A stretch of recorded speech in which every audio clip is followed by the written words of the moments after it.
کلیجے بیچ کے نکالو, extra operation کر کے نکالو, فیسز لکھ کے نکالو, یہ کرو وہ کرو, وہ بھاگ رہا ہے, اس کے بعد اس کو گھر بنانا ہے, اس کو ایک شادی کرنا ہے, پوری زندگی کے بعد جب بیٹھیں گے نا تو لیں گے ہر چیز کھوتا ہوا یہاں تک پہنچائے ہو. لوگ بولیں گے اتنے ہائیلی ان سوشل ہیں ڈاکٹر صاحب, کچھ سمجھتا نہیں. دعوت میں آتے تو پائے ادھر کھول کے پڑے آتے, فلاں کرتے تو یہ سمجھتا نہیں, لوگوں سے بات کرتے رہا کیا ہوا کچھ نہیں چل جا, اس کا ایک کٹ مار دو, ایک پن لگا دو, اس ایسا مطلب بیڑ بکرے, چونکہ اس کو سوشل اس سے کنیکٹ. سب کچھ قربان کر کے ڈاکٹر مت بنو, سب کچھ قربان کر کے انجینئر مت بنو, سب کچھ قربان بن کر کے ایک مینیجر مت بنو.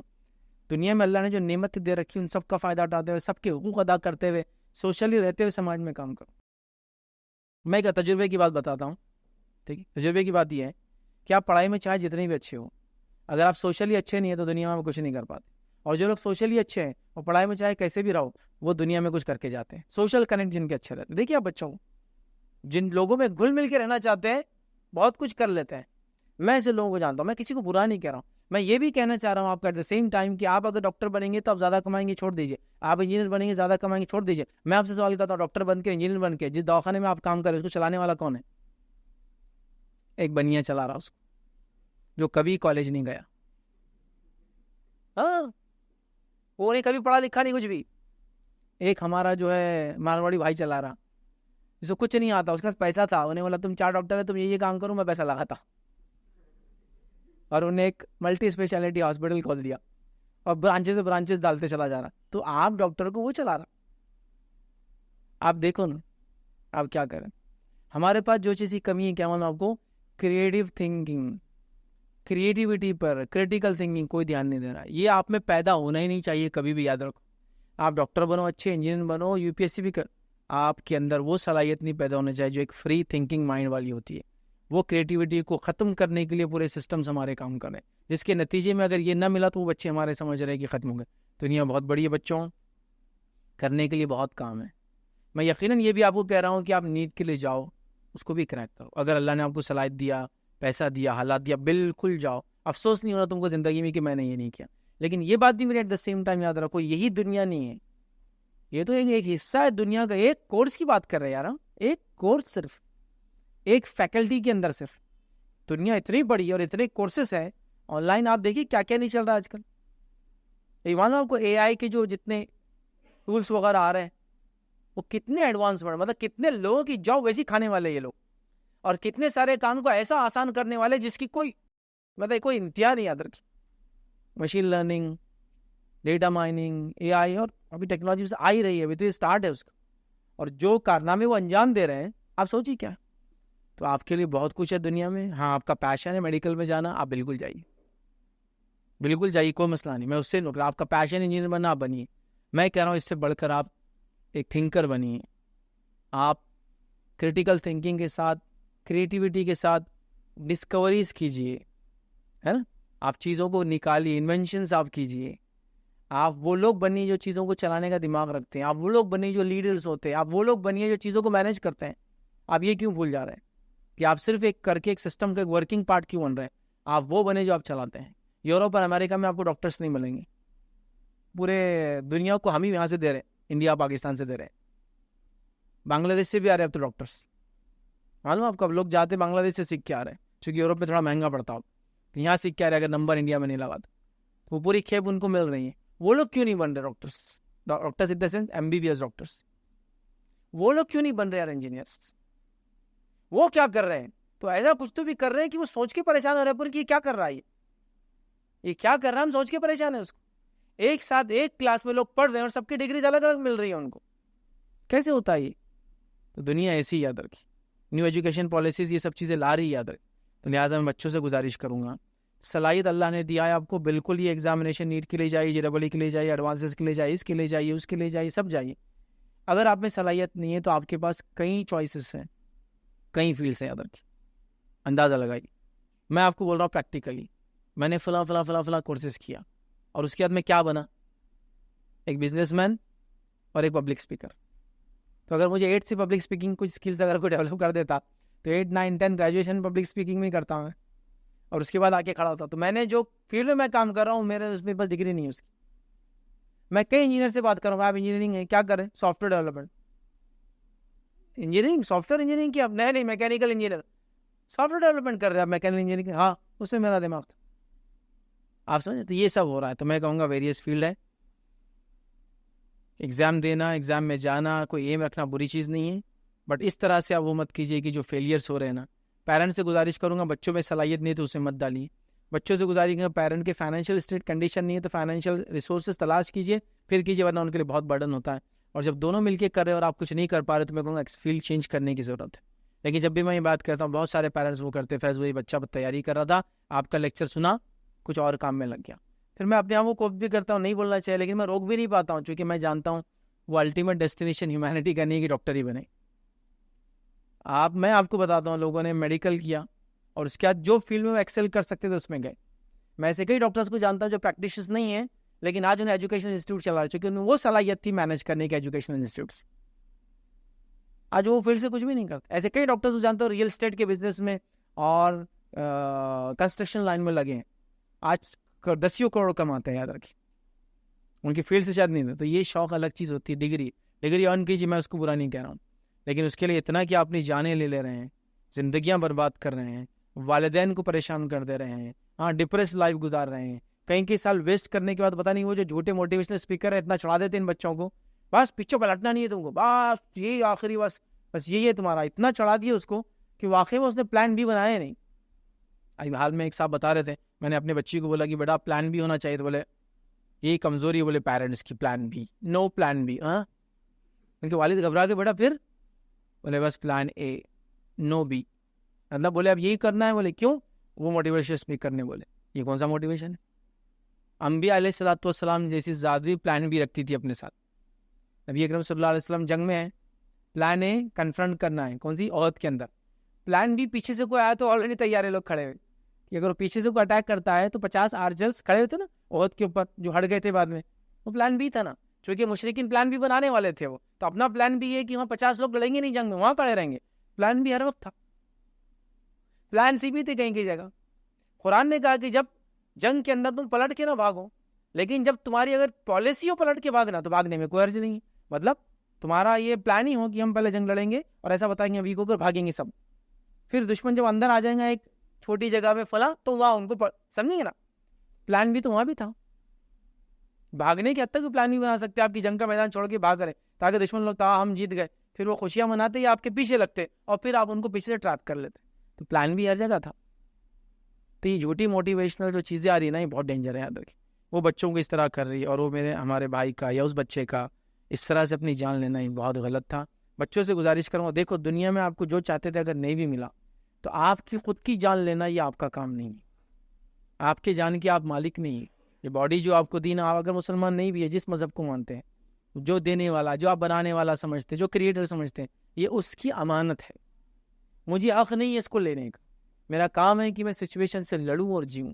اور نیٹ کیا تھا؟ ایک ایگزام تھا نا جس نے آپ کو اسٹرگل سکھایا, تو وہ آپ مر کیسے رہے؟ اسے تو آپ کو اسٹرگل سکھانا چاہیے تھا. سب سے ہارڈسٹ پارٹ کے اندر بھی آپ نے اسٹرگل کرنا چاہیے تھا. تو بہرحال میں یہ گزارش کروں گا پیرنٹس کو, بچے کی کیپیبلٹیز کے اعتبار سے کورسز کرائیں. بچے کی کیپیبلٹیز کے ساتھ ساتھ اس کے کیا بولتے ہیں انٹرسٹ کے اعتبار سے ان کو کورسز کرائے, اور نہ خود اوور برڈن ہو, نہ بچوں کو اوور برڈن کرے کہ اتنا اوور برڈن ہو جائے کہ زندگی میں وہ کچھ نہ کرے اور صرف پڑھتے رہیں. کچھ بھی نہیں کر رہے بچے دیکھیں اور صرف پڑھ رہے ہیں.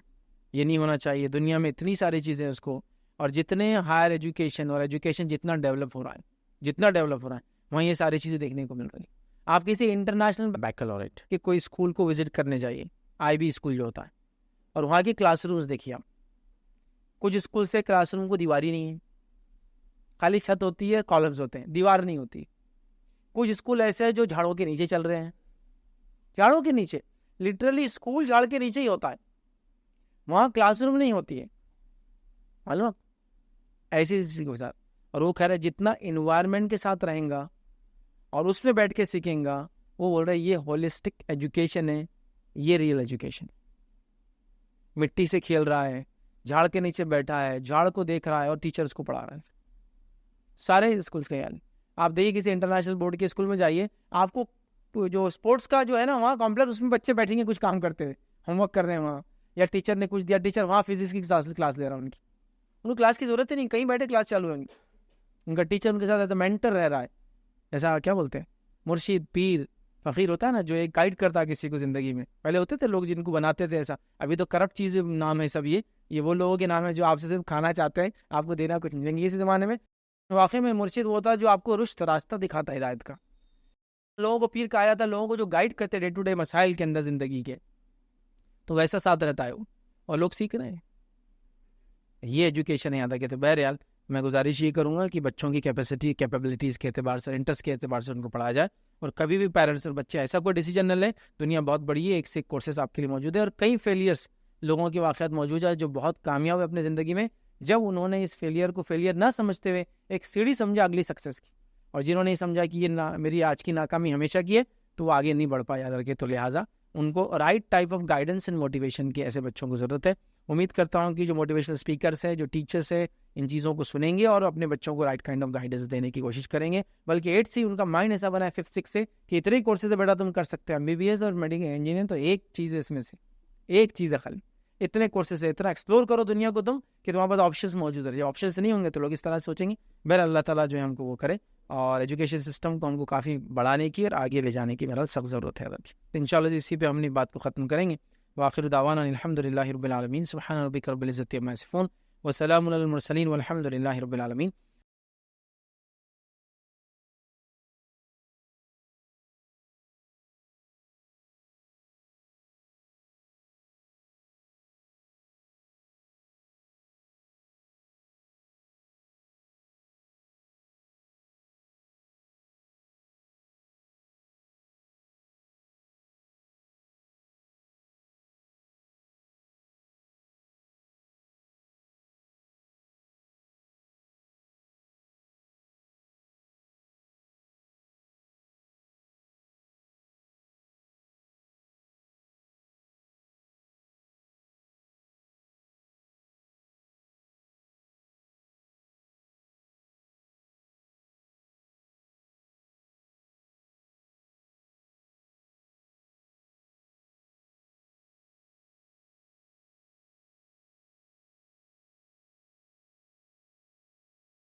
السلام علیکم. آپ بھی ہمارے اس کام میں تعاون کریں اپنی زکات و صدقات کے ذریعے. ڈونیشن ڈیٹیلز کے لیے ڈونیٹس پر کلک کریں. اگر آپ کو ہماری ویڈیوز پسند آئے ہیں تو اسے شیئر کریں اور ثواب کے حقدار بنیں. روزانہ ہماری ویڈیوز کو پانے کے لیے ہمارے یوٹیوب چینل کو سبسکرائب کریں اور بیل آئکن دبائیں. ہم سے دیگر سوشل میڈیا پر جڑنے کے لیے ویڈیو میں دیے گئے آئی ڈی کو سرچ کریں. جزاک اللہ.